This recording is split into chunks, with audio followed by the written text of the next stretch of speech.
Muchas gracias. Buenas tardes. Damos inicio a la sesión ordinaria de la Academia Colombiana de Historia del día 26 de agosto del 2025 a las 5 de la tarde.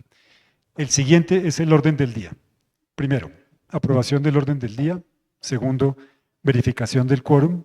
Tercero, saludo del señor presidente académico de número doctor Armando Martínez Garnica. Cuarto, disertación a cargo de la académica correspondiente Magdalena Corradain Mora sobre el tema Orduño Ortiz, fundador y regidor de Santa Marta. Quinto, votación de las actas número 18 y 19 del mes de junio. Sexto, proposición de la candidatura del doctor Orián Jiménez Meneses como académico correspondiente. Séptimo, presentación de los títulos publicados por la Academia a cargo del director de publicaciones académico de número Roberto Lleras Pérez.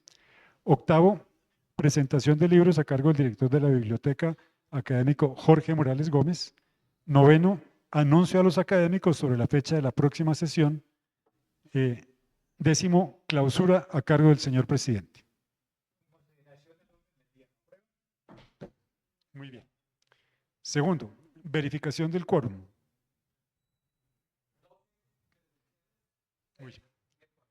Muchas gracias. Quiere decir que disponemos de quórum para deliberar y decidir. Razón por la cual pasamos al punto número 3. Saludo al señor presidente de la Academia.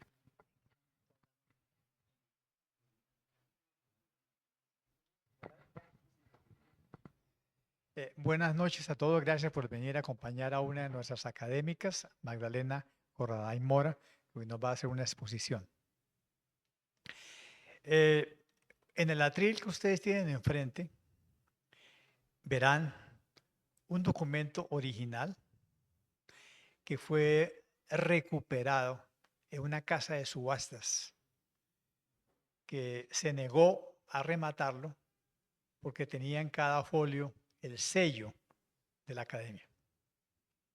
Y gracias a que tuvo el sello de la academia, pudimos recuperarlo. El vendedor, con mucha gentileza, lo devolvió a la academia porque no sabemos en qué momento salió de los archivos de la academia. Ese documento es muy importante porque es el primer reglamento de funcionamiento de la academia.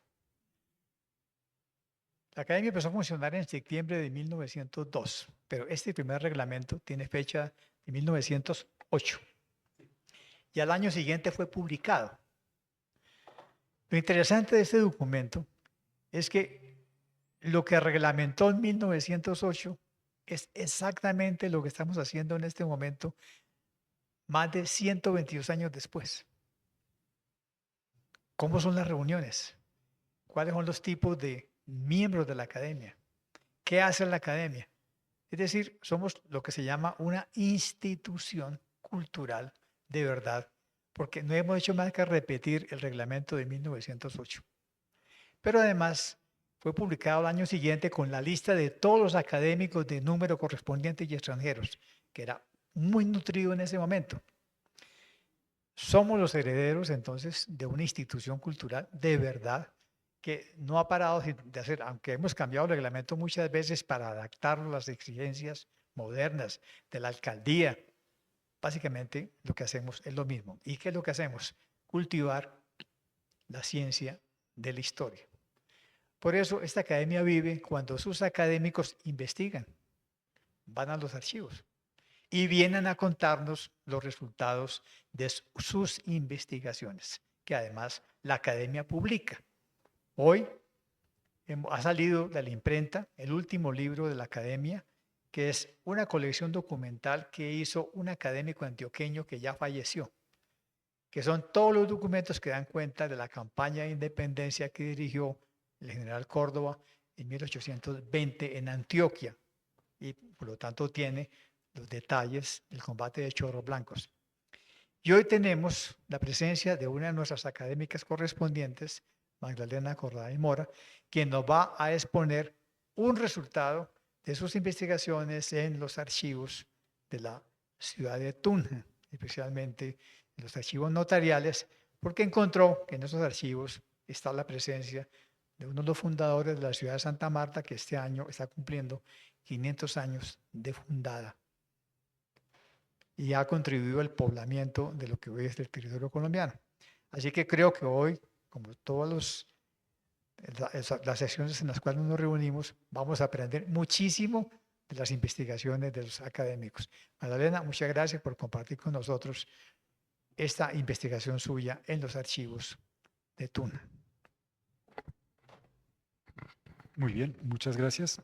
Pasamos al punto número 4, que corresponde a la disertación a cargo de la académica correspondiente Magdalena Corrada y Mora sobre el tema Ortuño Ortiz, fundador y regidor de Santa Marta. Magdalena tiene la palabra.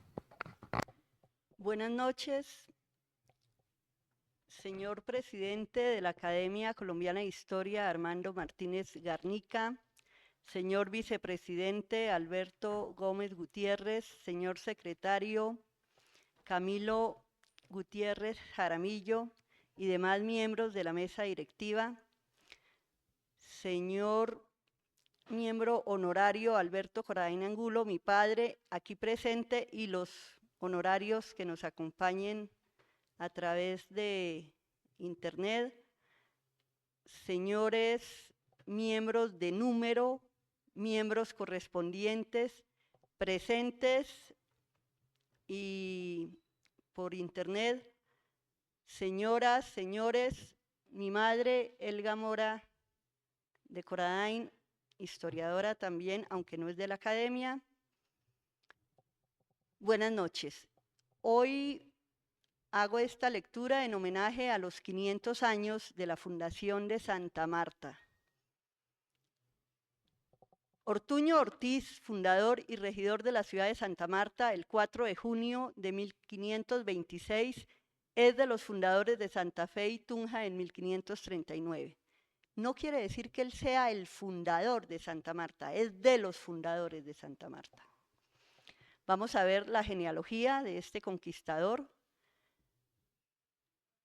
que fue regidor en Santa Marta, luego también fundador de las ciudades de Santa Fe y Tunja en 1539, único conquistador de Tunja casado con India. Y vamos a ver la presencia de mestizos en la fundación de Tunja. La historia de las ciudades no se conoce sino mirando la de otras regiones, de algunas ciudades. El clima caliente, la humedad salina del ambiente, el comején, los incendios, sumado a los ataques de indios y piratas periódicamente, han hecho que las ciudades matrices del Mar Caribe, como Santa María la Antigua del Darién, la villa de San Sebastián de Urabá, ambas desaparecidas, o las ciudades aún existentes de Cartagena de Indias y Santa Marta, no conservan su acta de fundación ni otros documentos de carácter civil, públicos o privados, judiciales, militares ni religiosos del temprano período hispánico en sus propios archivos. Además, otras ciudades como la propia Santa Fe de Bogotá tampoco los tiene, por el incendio provocado por un alemán dueño de una sombrerería para cobrar un seguro en las galerías de Arrubla en 1900, edificio que ocupaba todo el costado occidental de la Plaza Mayor, donde se quemó el archivo del Cabildo de la ciudad de los primeros 4 siglos, además de parte del archivo de la Notaría de Santa Fe de los primeros 30 años de su existencia, también quemada en esa temprana época. Tunja es privilegiada. Su acta de fundación, asentada en cuera de venado, se copia en papel unos 2 años más tarde. No todos los libros del Cabildo ni los protocolos de las 2 notarías de Tunja se conservan. Hay lagunas en la documentación. Ya en 1554, debido a la pérdida de libros del Cabildo, se pide que se pongan en un arca con 2 llaves, una la tenga uno de los alcaldes y otra el escribano. Sin embargo, Tunja tiene mucha documentación en buen estado de conservación en general, desde el inicio del periodo hispánico en el Archivo Regional de Boyacá en Tunja, además ya microfilmado. Otras veces los cronistas conservan hechos y nombres para la posteridad. El cronista, poeta, soldado y cura don Juan de Castellanos, el autor de Elegías de Varones Ilustres de Indias, vivió en Tunja, tuvo como informantes a muchos conquistadores. Tenemos en pantalla el mapa de la bahía de Santa Marta, tomado de la Perla de América, provincia de Santa Marta, reconocida, observada y expuesta en discursos históricos por el sacerdote don Antonio Julián, publicada en Madrid en 1787. Continuamos. Hablábamos de Juan de Castellanos, que vivió en Tunja y tuvo como informantes a muchos conquistadores, entre ellos seguramente al propio Ortuño Ortiz, vecino también de Tunja, que tenía casa a 3 cuadras de distancia en la carrera 7 con calle 19, atravesando la plaza al diagonal de la de Castellanos en la calle 20 con carrera 11. Ortuño Ortiz es conquistador, compañero de Fermán en su larga travesía por los llanos orientales hasta llegar al altiplano del Nuevo Reino de Granada, de quien dice Juan de Castellanos.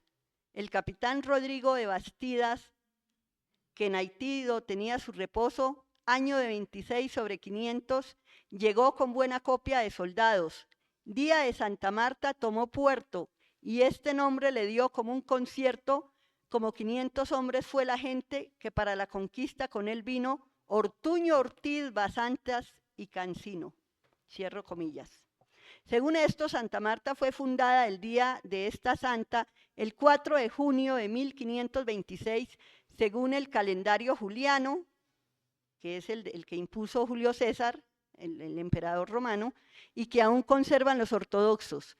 Pero con el calendario gregoriano adoptado a fines del 16 por los católicos y que nos rige actualmente es el 29 de julio. El historiador Avellaneda Navas cita una probanza de sus servicios de Ortuño Ortiz, hecha en Santa Fe en 1587 a petición de su hijo Andrés Ortiz de Godoy, clérigo presbítero. Según ella, asiste a la fundación de Santa Marta y fue uno de sus primeros regidores. Llega al Nuevo Reino con Fermán por la provincia de Venezuela y Llanos, que llaman del Dorado, y vinieron por la parte del pueblo de Pasca al Valle de Bogotá, donde hallaron a Jiménez de Quesada y asistió a la fundación de las ciudades de Tunja, Vélez y Santa Fe. El historiador Avellaneda Navas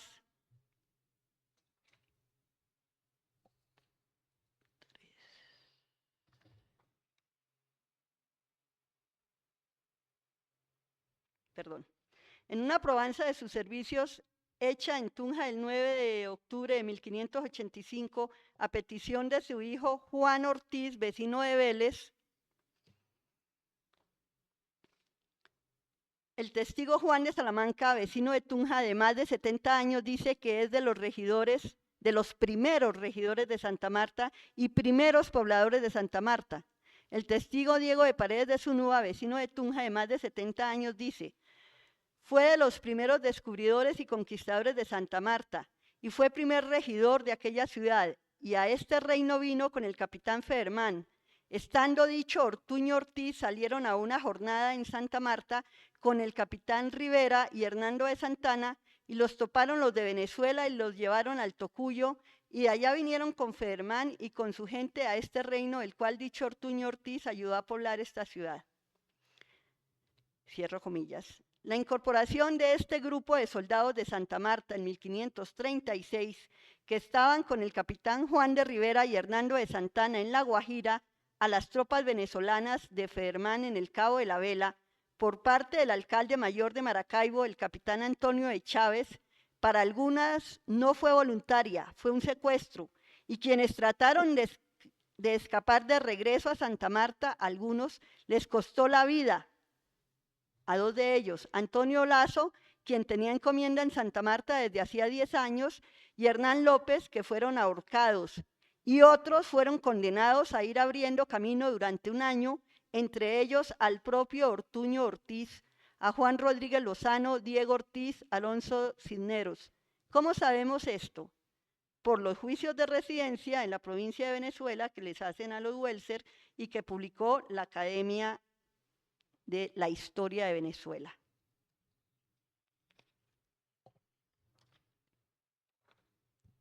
El historiador Avellaneda Navas, citando la probanza de servicios hecha en Santa Fe en 1587 dice que el testigo Diego de Paredes Calderón, de los compañeros de Jiménez de Quesada, agrega: a este testigo no conoció en Santa Marta el dicho Ortuño Ortiz, que cuando a este reino vino con Federman, vino por la vía de los llanos a dar a San Juan de los Llanos y entró por la vía de la sierra, y un capitán suyo llamado Limpias vino con gente descubriendo nuevas tierras a dar a Pasca, término de la ciudad de Santa Fe, y teniendo noticias el licenciado Jiménez de Quesada que estaba en la ciudad de Santa Fe, de este reino poblado, que había poco tiempo que estaba poblado y descubierto, que serían como 2 años, poco más o menos, envió al dicho licenciado este testigo en compañía de 2 capitanes, que eran el capitán Gonzalo Suárez Rendón, el fundador de Tunja, y el capitán Valenzuela, para aquella parte donde había nueva, venía aquella gente. Llegando a Pasca, halló este testigo al capitán Limpias,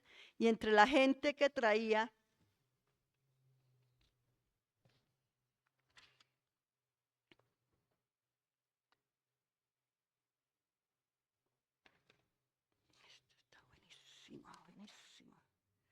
trajo al capitán Nicolao Ferman, vino venir este testigo al dicho Ortuño Ortiz, el cual le vio venir perdido y desbaratado, y así entró en este reino, cierro comillas. El testimonio que da en esta probanza Diego Paredes de Zunúa dice que no lo conoció sino cuando él entró al nuevo reino con Lebrón. El 24 de diciembre de 1539 pide al Cabildo de Tunja un solar como vecino, Ortuño Ortiz, y lo hace como parte del grupo de los que habían ido con Hernán Pérez de Quesada y regresaban de la jornada de la Casa del Sol, y están pidiendo todos solar como vecinos en Tunja, por lo cual debió de participar también en esta jornada. Ortuño Ortiz se alista para luchar contra los rebeldes Gonzalo Pizarro, Francisco Hernández Girón, Álvaro Ollón y Lope de Aguirre. Ortuño Ortiz figura en documentos originales en varios listados en Tunja. Uno es el de vecinos de Tunja de antes del 25 de enero de 1541. Es un documento original de la Notaría Primera de Tunja de 1540, que está en un listado de vecinos en 2 columnas, prensado por la mitad entre las costuras del primer legajo de la notaría, y se escribió en los bordes y en el otro sentido, como se ve por otros documentos. El más antiguo es con esa fecha que estamos hablando, 25 de enero de 1541. No están, sin embargo, registrados todos los vecinos, sino los que, teniendo solar, no han edificado su casa. Pero no son solo vecinos españoles, también están 3 de los caciques más importantes del reino del Saque, de los indios muiscas: Somondoco, Garagoa y Sogamoso.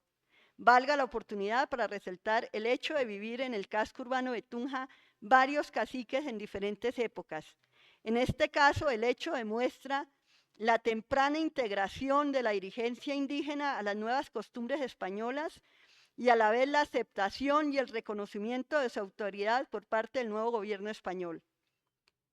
Debido a la pérdida del archivo del Cabildo de Santa Fe en el incendio de las galerías de 1900 que hablábamos, no se sabe qué disposiciones similares se adoptaron en Santa Fe, pero no queda duda de que esto de avecindar en las primeras ciudades hispanas algunos de los principales caciques se está aplicando en Tunja, y en forma casi simultánea por el Cabildo de la ciudad de Lima, en el lejano Perú, que dispone el 8 de enero de 1539 que se den 4 solares fuera de la ciudad para 100 de cada cacique de los vecinos que tenían indios.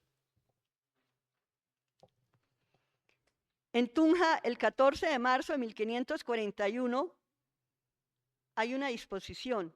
Dice: hablóse en este dicho cabildo que muchas personas que tienen en esta ciudad señaladas caballerías y huertas y solares, y no hacen en ella los edificios que son obligados, y otros que los tienen demasiado de lo que les conviene. Por tanto, mandaban y mandaron que todos los que tienen lo dicho, dentro de los 8 días primeros siguientes los midan y señalen, y dentro de un mes labren en las dichas caballerías, huertas y solares, so pena de que se darán a la persona que lo pidiere y quiera edificar en ello, en la cual dicha pena le dan por condenado lo contrario haciendo. Esta es una disposición del Cabildo de Tunja. Esta disposición concuerda con el documento anterior y es elaborado aquel como soporte probatorio posiblemente de la determinación del Cabildo. El segundo listado es el de los conquistadores con declaración de si dejaron descendientes hecha en 1591 con base al testimonio de los últimos sobrevivientes.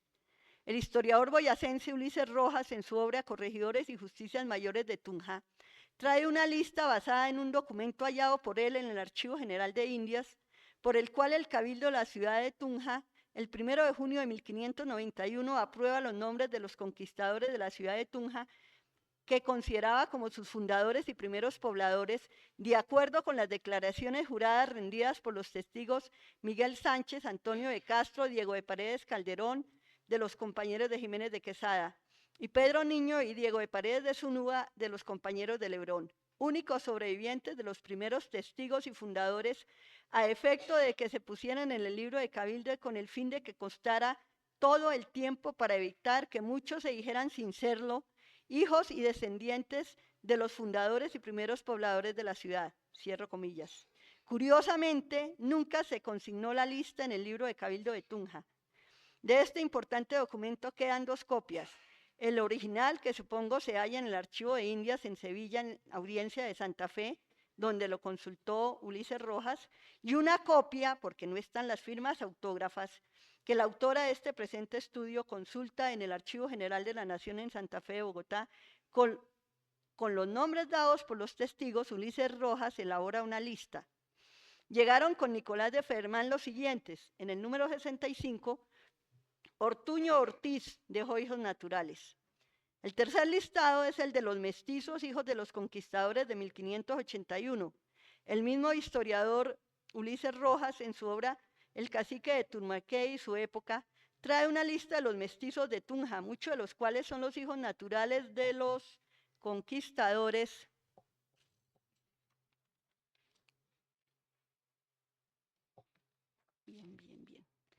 tanto de los fundadores como de los primeros pobladores de Tunja, a raíz de la fuga del cacique de Turmequé, don Diego de Torres, hijo natural del conquistador Juan de Torres, por sus diferencias con la Real Audiencia.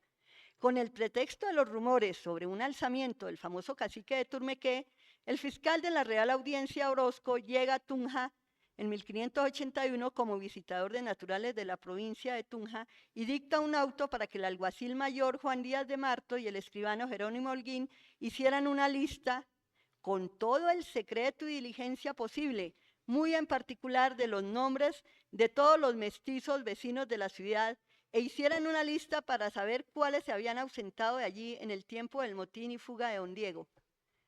Allí figura Juan Ortiz de Godoy, encomendero. Se trata del hijo mestizo legitimado de Ortuño Ortiz. El cuarto listado es el de vecinos para el reparto de propios de 1553. La primera lista de vecinos relativamente estables es la del reparto de propios, en que figuran 100 nombres, entre ellos está Ortuño Ortiz. Veamos ahora la genealogía de Ortuño Ortiz. Tiene las encomiendas de Chichazá, Tutaza, Pargua, que se dan por título de la Real Audiencia en 1553 al conquistador Diego Rincón. Ocariz dice que vive 22 años, con la que finalmente casa en 1556 Elvira de Tena, natural de la ciudad de Santa Fe. En realidad no es de allí, debe ser de Santa Marta, es decir, Tayrona o Guajira, puesto que vive con ella desde 1534. Recordemos que Santa Fe se funda en el 39 o 38, que es la primera misa, pero definitivamente en el 34 no había llegado nadie aquí. De los hijos son Juan Ortiz de Godoy, quien nace por 1540. Es encomendero de Comesa y Cosquétiva y otorga testamento en 1614 en Tunja. Puede haber nacido 1 o 2 años antes de 1540. Es el hijo mestizo, por esta época llamado natural, luego lo legitima su padre, el fundador y conquistador Ortuño Ortiz, con el matrimonio posterior. Casa en 1578 con Bárbara Castellanos, hija de Agustín Castellanos, quien hace una probanza en 1564. Es conquistador compañero de Alonso Luis de Lugo en su expedición al Nuevo Reino de Granada, y en esta travesía, subiendo río Magdalena arriba, en el lugar de Cuatro Brazos, el adelantado envió a un caudillo llamado Juan Castellanos, acompañado de algunos hombres, a que descubrieran el camino a este reino y le trajeran socorro de comida. Llegados el adelantado y la demás gente y Agustín Castellanos a una sabana, camino a la sierra de Atún y de Lopón, hallaron a Castellanos y 3 o 4 que habían ido flacos y se enteraron que los otros habían muerto de hambre. Agregó que viendo el adelantado que su gente se le moría de hambre y comían carne de caballo y machos, y esto no lo alcanzaban ni tenían todos, sino solo los muy favorecidos, se quiso volver río abajo. Visto esto, Agustín Castellanos, que estamos hablando, con un fulano de río y otros 13 hombres se ofrecieron a buscar el camino, en lo que tuvieron muchas dificultades hasta que llegaron a Opón, que es fuera de la montaña. Por las noticias de los indios de Vélez, ciudad recién poblada, se enteraron sus vecinos de que hacia el reino iba gente y enviaron a Martín Hernández de las Islas, quien al encontrar al grupo de Agustín les dio un guía que les condujo a Vélez, mientras los otros fueron donde estaba el adelantado y el resto de gente para ayudarlos a continuar camino arriba por todos los trabajos sufridos a esta jornada. Quedaron solamente 60 hombres de más de 200 que al principio venían. Ya en el Nuevo Reino va con los capitanes Pineda y Antón de Olaya a pacificar las provincias de Guatavita que estaban en guerra. 2 veces se alista para ayudar al presidente Lagasca, que estaba en Perú. La segunda vez iba con Pedro de Ursúa, pero al llegar a Tocaima tienen noticia de que ya no es necesario. Cuando se rebeló Lope de Aguirre también se alistó para oponérsele, pero se enteró de que ya había sido vencido en la provincia de Venezuela. En 1552 fue al socorro de Ibagué, que había sido cercada por los naturales. Después, cuando se rebelaron los sutagados, también concurre con el capitán Juan Tafur.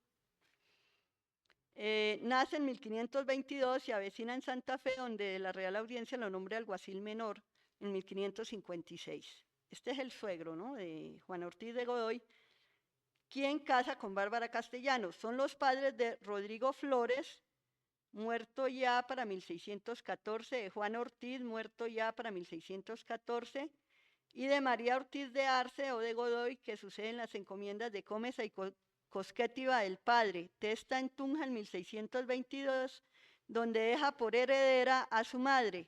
Casa primera vez con dote dado por su tío el presbítero Andrés Ortiz de Godoy en 1602 con Diego del Castillo. Son padres de Clara Ortiz, quien casa con Miguel Jiménez de Olivares, que son padres de Cristóbal Jiménez de Olivares, que es el patrón de las capellanías de sus abuelos María Ortiz de Godoy y Diego del Castillo. María Ortiz de Arce o de Godoy casa segunda vez con Pedro de Tamayo. No tiene hijos. Juan Ortiz de Arce nace por 1595, casa con Juana García, testa en 1646, son padres de Juan Ortiz el Mozo. Otro hermano de Juan Ortiz es Agustín Ortiz de Arce, que es bautizado en 1578, pero debe morir niño porque no figura en el testamento del padre de 1614. Y Juan Ortiz de Godoy tiene por hijo natural a Francisco Ortiz, que tiene 12 o 14 años en 1614. Andrés Ortiz de Godoy es hijo natural de Catalina Ortiz, india ladina de Paipa.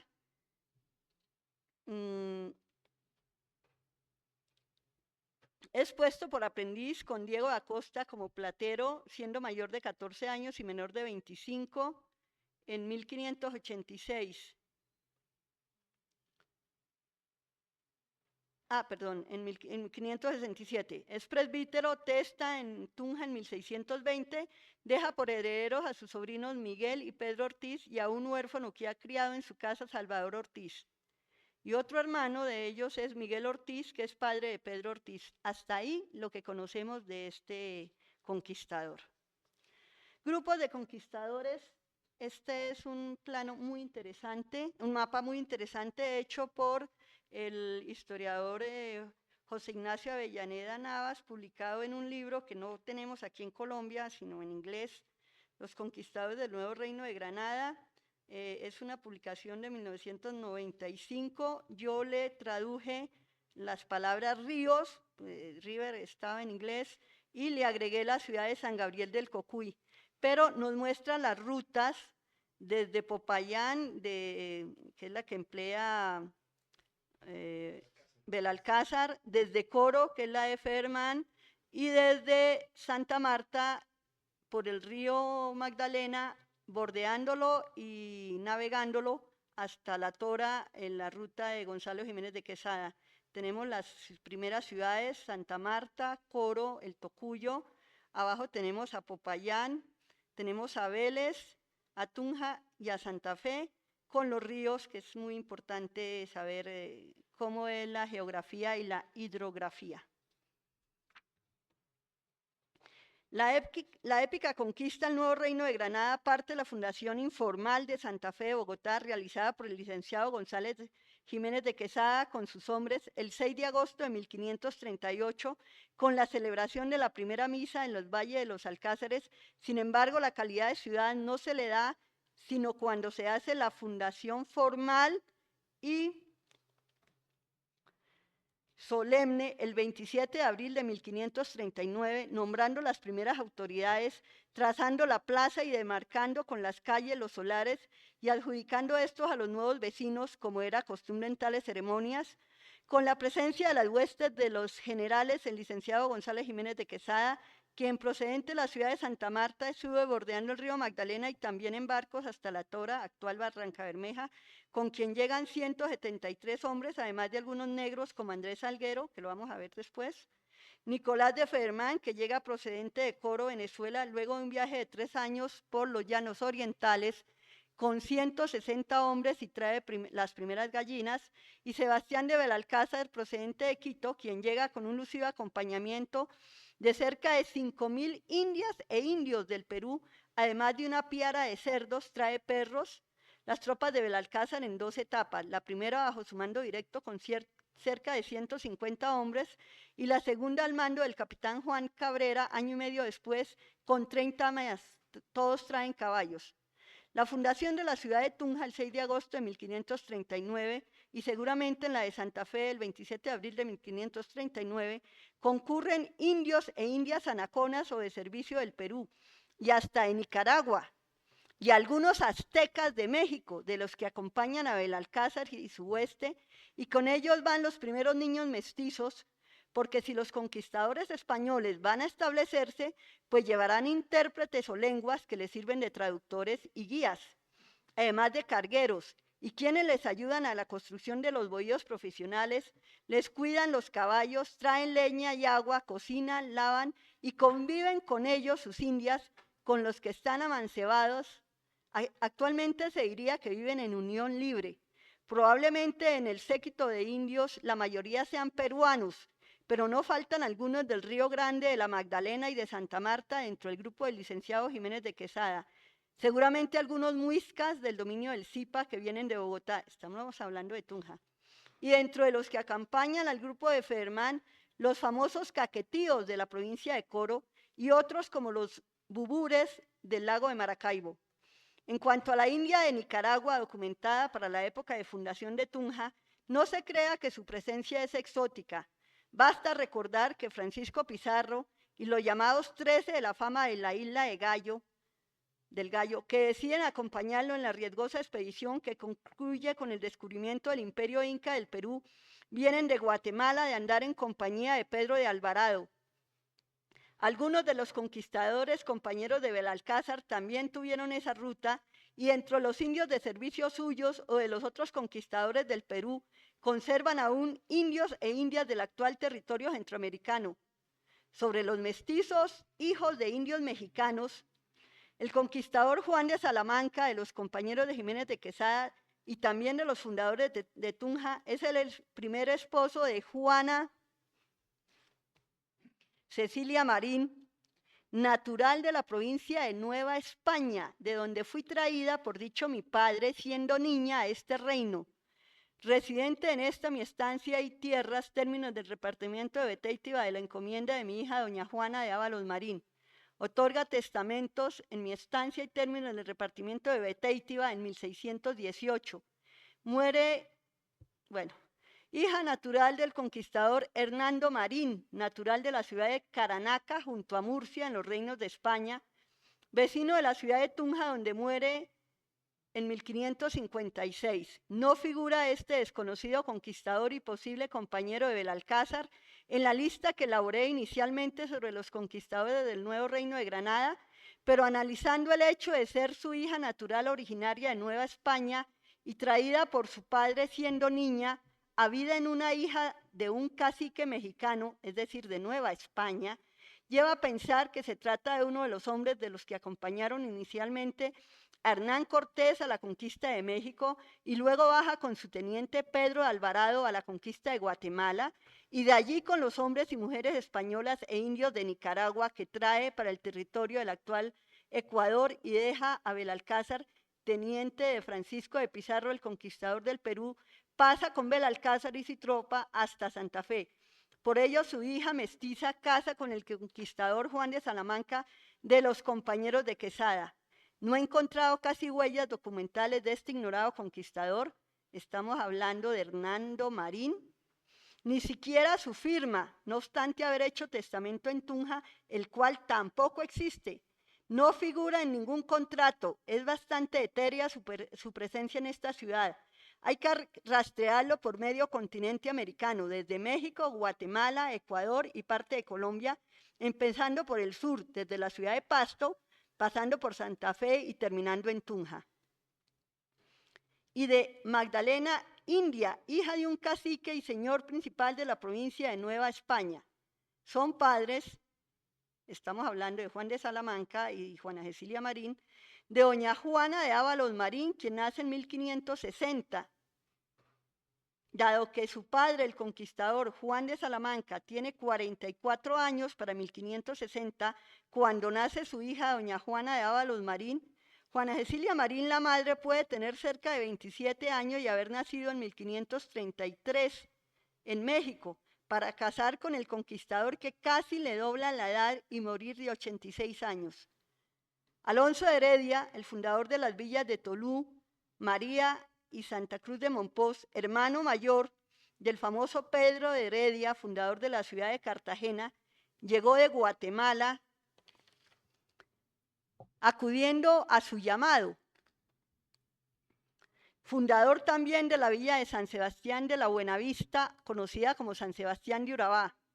Es posible que dentro de sus acompañantes vinieran indias nicaragüenses y de Cartagena o de la misma villa de San Sebastián de Buenavista, otros conquistadores que vienen a Cali y acompañan más tarde a Belalcázar o vienen después en su seguimiento las hayan traído, como podrían ser García Arias Maldonado y Juan de Orozco, que se avecinan en Tunja. En el testamento del conquistador García Arias Maldonado, quien fue de los fundadores y teniente de corregidor y justicia mayor de la villa de San Sebastián de la Buenavista, en Tunja, su testamento, en 1568 dice: tengo un indio Yanacona del Perú que me ha servido mucho tiempo, Juan Coro, le mando 6 vacas, 20 pesos y un potro. A Francisca India de mi servicio, natural del Perú, 4 vacas y 12 mantas. A una india de Nueva España, o sea, México, ya difunta por el servicio, 12 misas.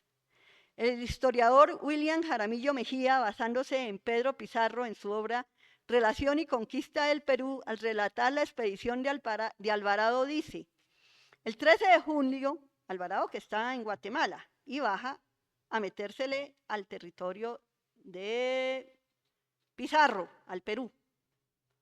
Al relatar la expedición de Alvarado dice: el 13 de julio salió Sánchez Torralba de Cajamarca rumbo a la población de San Miguel bajo el mando de Belalcázar y Hernando Pizarro, y por lo tanto no se halló presente a la ejecución de Atahualpa.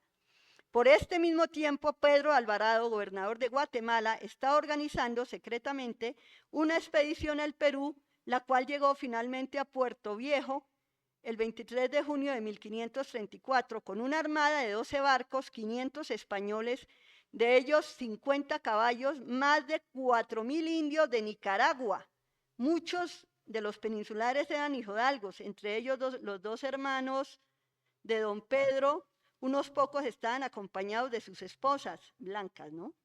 Varios de ellos participaron luego en la conquista y colonización de la gobernación de Popayán, tales como Juan de Ampudia, Francisco García de Tovar, Pedro de Puelles, Pedro de Añasco, Pedro Garcilaso de la Vega, el padre del Inca Garcilaso, Gómez de Hernández y Francisco Ruiz. La expedición marchó hacia Quito a fines de marzo de 1534 con resultados poco menos que desastrosos. Casi todos los indios cargueros murieron en el camino y los alimentos se agotaron. Por fin, maltrechos y hambreados en el camino de Ambato, supieron de los hombres de Belalcázar, quien a su vez se enteró de la expedición de Alvarado había traspasado la cordillera.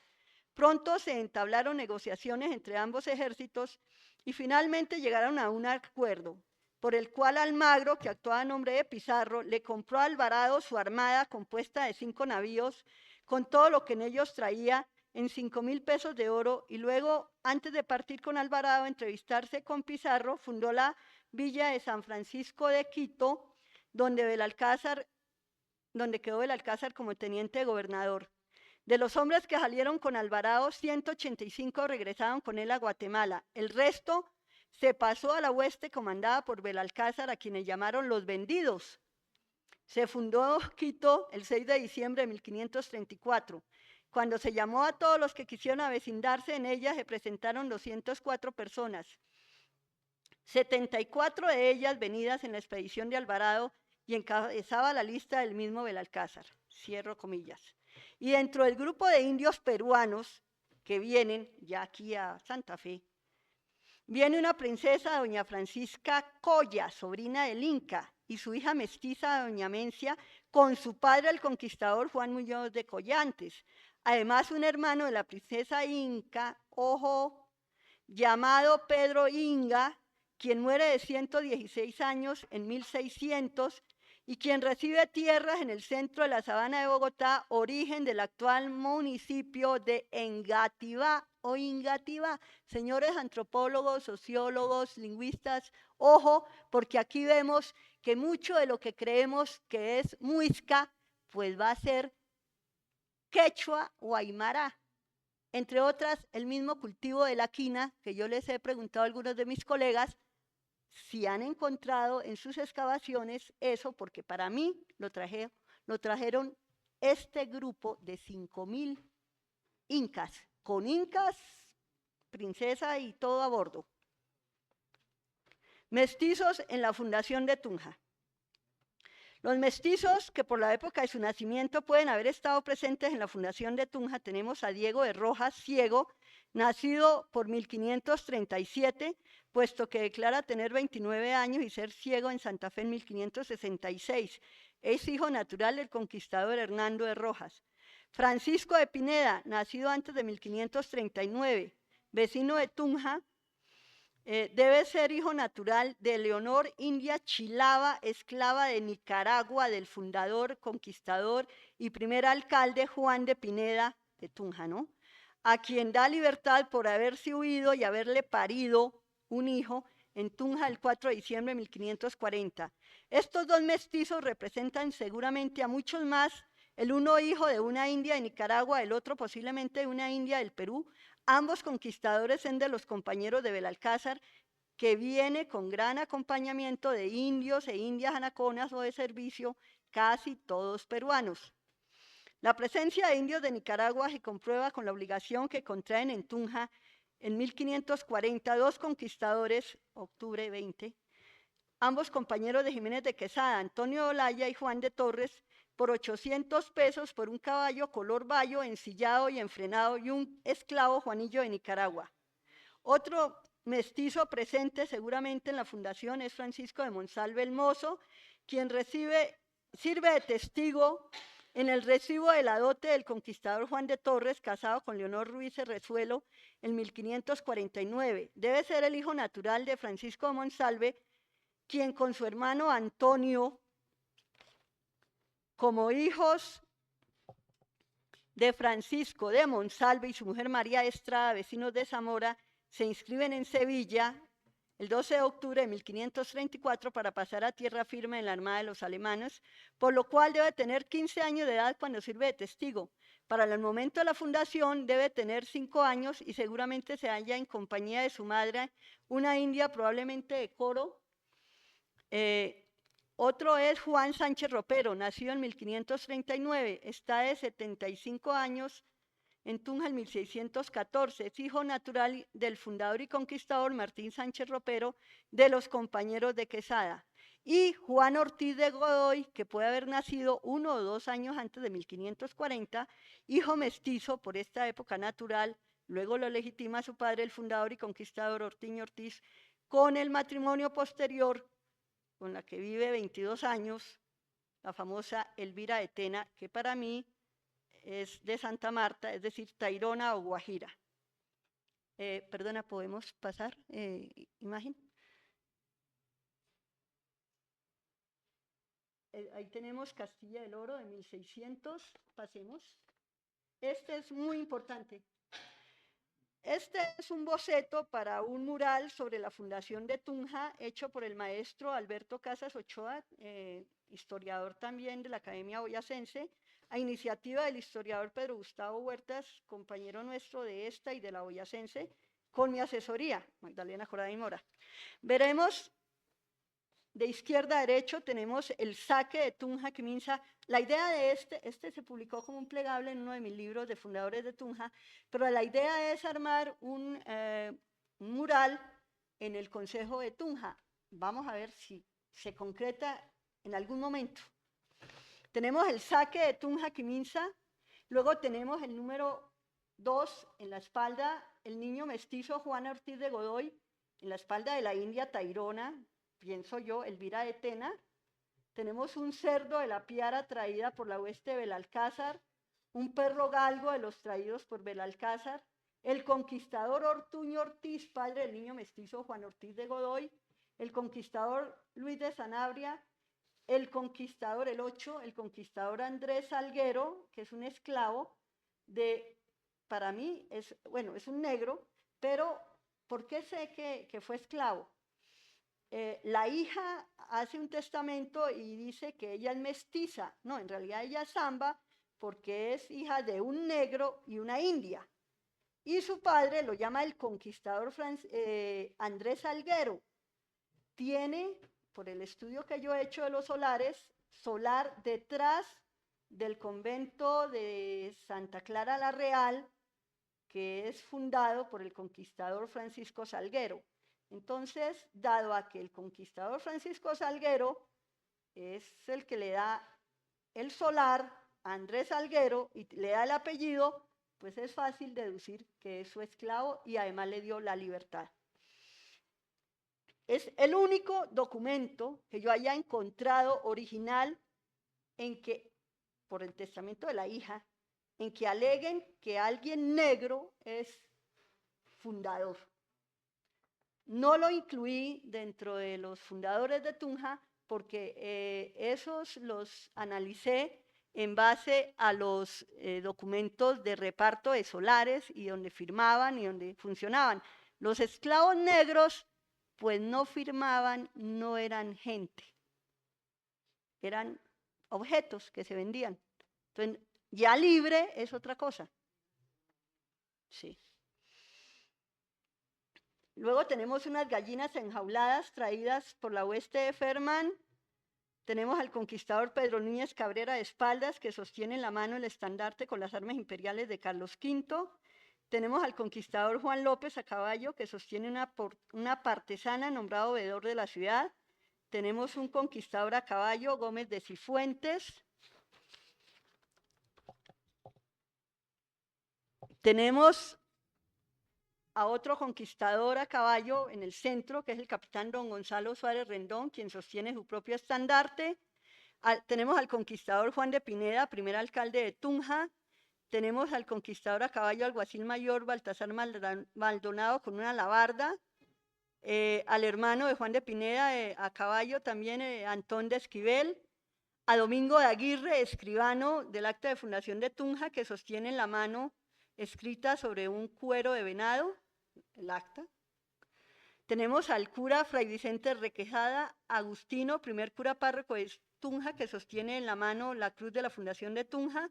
El burro El Conquistador, de su propiedad, que fue sacrificado para alimentar la tropa en la Jornada del Dorado, llamada también de las Amazonas, dirigida por Hernán Pérez de Quesada, y lo llamo el burro del Conquistador porque así lo llamaban, o sea, no es que yo le haya dado el nombre.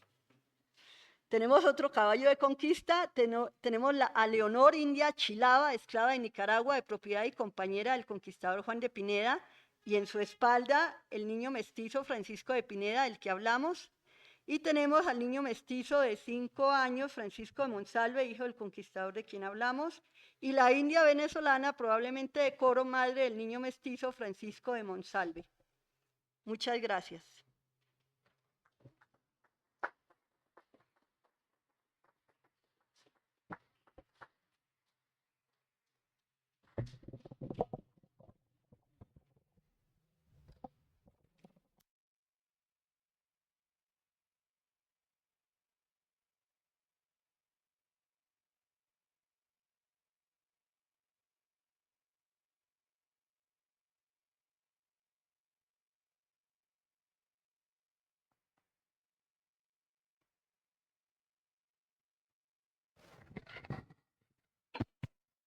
Gracias. Muy amable, Magdalena, muchas gracias. Entonces, continuamos con el orden del día. El quinto punto tiene que ver con la votación de las actas número 18, correspondiente a la sesión del 10 de junio, y la número 19, correspondiente a la sesión del 24 de junio. Quiero señalar que el proyecto de las citadas actas fue enviado a los señores académicos el día 19 de agosto anterior a sus correos electrónicos. En consideración las actas, ¿las aprueban? Muy bien, quedaron aprobadas. El punto número 6 tiene que ver con la proposición de la candidatura del doctor Orián Jiménez Meneses como académico correspondiente. Hemos recibido una proposición del siguiente tenor. Dice, téngase como miembro correspondiente de la Academia Colombiana de Historia al doctor Orián Jiménez Meneses. El doctor Orián Jiménez Meneses es historiador de la Universidad Nacional de Colombia, sede Medellín. Obtuvo el título de magíster en la historia de la Universidad Nacional de Colombia, sede Medellín, con una tesis que fue laureada. Es doctor en historia de la Universidad Nacional de Colombia, sede Medellín, y ha sido docente en la Universidad Nacional de Colombia en la misma sede en diversas cátedras como diplomática, paleografía, historia de Colombia e historia de América Latina. Ha adelantado actividades de investigador en la Universidad Nacional de Colombia, Medellín, en el área de la historia sobre temas específicos como el Estado-Nación en la Nueva Granada e historia social comparada en Antioquia. Actualmente es profesor titular con dedicación exclusiva en la Universidad Nacional de Colombia en Medellín. Ha sido director de numerosas tesis de grado en el campo de la historia. Ha participado en numerosos congresos, eventos y seminarios en el área de la historia. Es autor de varios libros y artículos publicados en revistas indexadas en el campo de la historia. Esta proposición fue presentada por el académico de número Roberto Lleras Pérez y por el académico de número Alberto Gómez Gutiérrez. ¿Aprueban los señores académicos que se acepte esta candidatura para que pase a la comisión de candidaturas que hará el examen? Muchas gracias. Pasamos al punto número 7, que tiene que ver con la presentación de los títulos publicados por la Academia a cargo del director de publicaciones, académico de número Roberto Lleras Pérez. Muchas gracias, señor secretario. Tenemos 4 publicaciones en este momento para presentar. Una de ellas, el Boletín de Historia y Antigüedades número 879, correspondiente al segundo semestre de 2024. Había sido entregado en mayo, pero aquí no se había presentado oficialmente. Entonces, aquí está para los señores académicos y todos los que estén interesados. Tiene una variada colección de artículos, discursos y conversatorios que cubren temas tales como brujas y hechicería, el general José Padilla, la historia del Instituto Etnológico Nacional y Paul Rivet. Bueno, queda entonces a su disposición. En segundo lugar, está este libro de nuestro académico correspondiente, ya electo como académico de número, pero aún no posesionado, Álvaro Garner, que fue ganador el trabajo del Premio Nacional de Historia del año 2024 de la Academia. Es Revolución Musical, Oro de Marmato y Relatos de Campamento antes de y durante la Batalla de Ayacucho.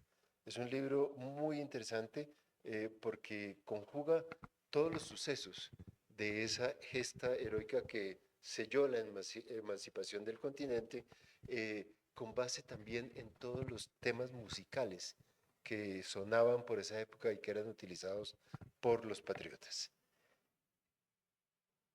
Luis Ervin Prado Arellano, Roger Pita Pico, nuestro académico de número, y David Fernando Prado Valencia, se dieron a la tarea de hacer una compilación extensa, exhaustiva, de los diarios de la Guerra del Sur en la independencia de Colombia, 1819 a 1822. La colección de documentos es valiosísima, está en orden cronológico y nos relata muchísimos aspectos y detalles de esa campaña del sur que fue tan importante después de la gesta de Boyacá. Y finalmente, la historia documentada de la campaña militar de los patriotas en la provincia de Antioquia, 1819 a 1820. El autor, José Rodríguez Henao, académico de la Academia Antioqueña de Historia, ya fallecido, gracias a las gestiones del doctor Armando Martínez, hicimos este libro que es una coedición entre nuestra academia y la Academia Antioqueña de Historia y que está disponible, igual que el libro anterior, tiene una compilación de documentos supremamente valiosos y aclara temas importantísimos como todo lo que se hizo alrededor de la famosa batalla de Chorros Blancos. Entonces queda para ustedes, señores académicos, visitantes, estos libros a su disposición. Muchas gracias. Muchas gracias, Roberto. Entonces, pasamos al punto número 8, que tiene que ver con la presentación de los libros que han llegado a la biblioteca a cargo del director de la biblioteca y archivo, el académico de número Jorge Morales Gómez, quien me ha señalado la tarea, porque no está presente, de leer. Entonces, las obras recién llegadas a la biblioteca son las siguientes. De Javier Ricardo Ardila, un libro que se llama De Voltaire a Balmes, la reconstrucción de la biblioteca de José Manuel Grot, del año 2023. De Albeiro Valencia Llano, La aldea, el pueblo, la ciudad, de la Academia Caldense de Historia. Del Archivo General de la Nación, Fondo de la Policía, el catálogo e índice 1992, y un libro en francés que es L'Éclosion de la doctrine utilitaire 1901. Publicaciones periódicas, la revista de la Academia Colombiana de Jurisprudencia, número 385, Boletín de la Academia Colombiana de la Lengua, número 295, y un estudio sobre de la Academia de Historia de Santander, número 352. Con base en eso, entonces pasamos al punto número 9, que tiene que ver con el anuncio a los académicos sobre la fecha de la próxima sesión. Será el día martes 9 de septiembre, es un conversatorio sobre el tema relativo al régimen económico de la regeneración a cargo del académico de número doctor Juan Camilo Restrepo y del historiador Juan Gonzalo Zapata. 5 de la tarde, martes 9 de septiembre. Y el punto número 10 es la clausura a cargo del señor presidente. Bueno, hemos visto hoy la bondad del trabajo paciente y abnegado en los archivos. La imagen que nos mostró Magdalena nos obliga a revisar lo que pensábamos acerca de las huestes de conquista. Solamente nos mostraban los castellanos venidos del otro lado del océano en sus caballos, pero no nos mostraban que parte de la hueste son indias sacadas de todas partes y además los mestizos que inmediatamente surgieron. O sea, una hueste, como lo mostró el caso de la Nueva España, pues no se hubiera podido tomar Tenochtitlán sin miles y miles de indios traídos de Tlaxcala y de todos los enemigos de la Triple Alianza. Esta pequeña imagen, que ojalá la pongan en Tunja, nos obliga a pensar que la hueste es otra cosa. La hueste es gente de todos los colores, hasta un conquistador esclavo. Bueno, nosotros en la independencia tuvimos generales negros también, uno inclusive nacido en África. De modo que el trabajo de archivo obliga a matizar todo lo que pensamos y decimos respecto de nuestra historia.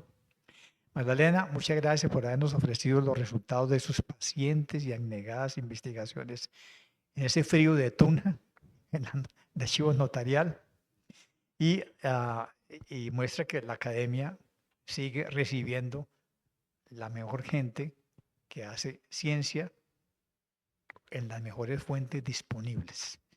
Gracias a todos por haber venido, por habernos acompañado, a los que estuvieron conectados, y están disponibles las nuevas publicaciones porque la academia sigue adelante divulgando los nuevos resultados de investigación conforme nos lo indicaron los reglamentos originales de 1908 recientemente recuperados. Muchas gracias por venir y cerramos la sesión.